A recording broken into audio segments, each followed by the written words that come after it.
আসসালামু আলাইকুম। কেমন আছেন সবাই? এই যে দেখেন, আজকে সাপ্তাহিক শনিবার, আজকে কাজে যাব পার্ট টাইম হিসেবে। কিন্তু কি কুয়াশা ইতালিতে নামছে একটু দেখেন। বাংলাদেশের শীতের অবস্থা জানি না কেমন, কিন্তু ইতালিতে শীতের অবস্থা খুবই ভয়াবহ। এই যে দেখতেছেন, বাড়িঘর কোনো কিছুই আশেপাশে দেখা যাইতেছে না। আমরা যে কিভাবে গিয়ে কাজ করব সেটা বুঝতেই পারতেছি না।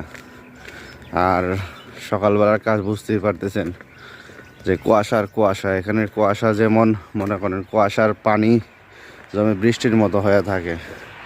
এই যে দেখেন গাড়ি চলে, হেডলাইট দিয়ে গাড়ি চলে। এখানে সামনের যে কয়েকটা গাছ, এই গাছগুলোই শুধু দেখা যায়, এছাড়া কোনো কিছুই দেখা যায় না।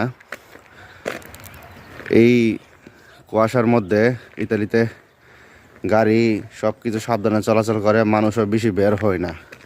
এই কুয়াশার মধ্যে আমরা যাব আজকে শনিবার কাজ করতে। মালিক হঠাৎ ফোন দিল যে রেডি হওয়ার জন্য, তাই রেডি হইলাম।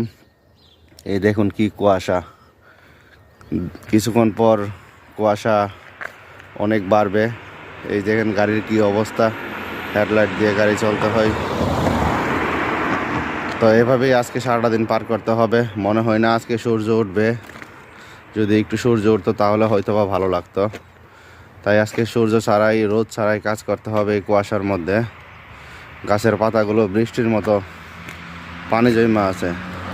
যদি একটা গাছের পাতায় নাড়া দেওয়া হয় তাহলে মনে করেন পানি পড়তেই থাকে। তো সবাই আমাদের জন্য দোয়া করবেন, ভালো থাকবেন। আসসালামু আলাইকুম। আর চ্যানেলটি দয়া করে সাবস্ক্রাইব করে রাখবেন।